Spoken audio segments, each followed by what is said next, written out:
When we encounter these incredible craft, we have to be open to the possibility that these are some kind of extraterrestrial craft, or the builders or designers were of extraterrestrial origin.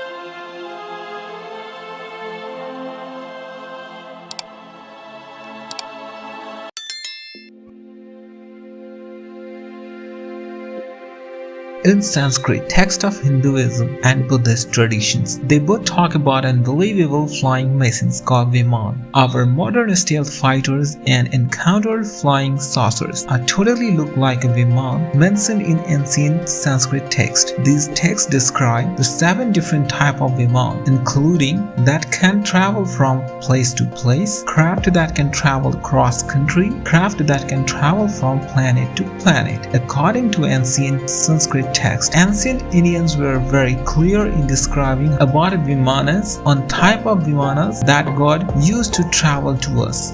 According to Sanskrit, ancient Indians were very clear in describing about Vimanas, one of the type Vimanas that God used to travel to us. Now, this is not only mentioned in one text descriptions, these are available in all ancient Vedic texts. Not only discussions on flying machine that used, and they also describe the propulsion systems. These texts describe what they were able to do, like traveling very fast, becoming invisible. They have powerful weapons we have nowadays on our fighter aircraft.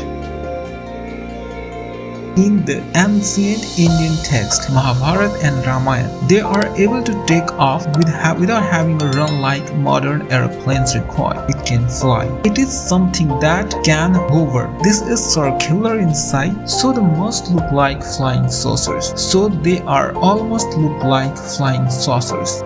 Other thing that our ancestors were observed on Earth, and some of these crafts were involved in battle. These Vimans were able to fly very fast. They have a weapon on board on Vimans to destroy enemy aircrafts or other thing like our fighter aircraft does. About an operating vehicle, many of Sanskrit texts on Vimanas speak using mercury as part of their propulsions and ion thrusters type craft, which is using solar energy to charge mercury particles that discharge from the back of a craft, giving it thrust to propelling it into space, and this would be exactly what nowadays NASA is planning to do. So it is really fascinating that engineers at NASA are on the same track as these ancient Vedic texts says, which are given to the ancient Hindus by God.